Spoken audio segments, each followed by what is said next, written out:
Sigurado po raw na papalpak kung ihiwalay ang Mindanao sa Pilipinas. Ayon po mismo yan kay Pangulong Marcos Jr.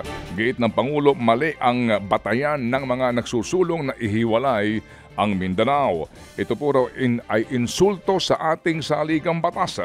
Dagdag pa ng Pangulo, mismong mga mambabatas galing Mindanao ang tutol sa secession.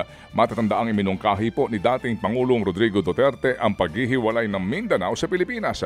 Pero ayon po kay Marcos Jr., hindi ito kinakailangan dahil maayos ang pamamahala sa buong bansa, kabilang ang Bangsamoro Autonomous Region in Muslim Mindanao.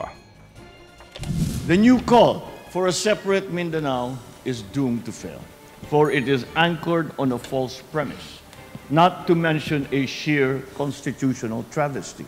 Hindi ito ang bagong Pilipinas na ating hinuhubog, bagkus ito ay pagwasak mismo sa ating bansang Pilipinas. Ted Filon at DJ Chacha ngayon nasa Radyo 5 92.3 News FM, Monday to Friday 6 to 10 a.m.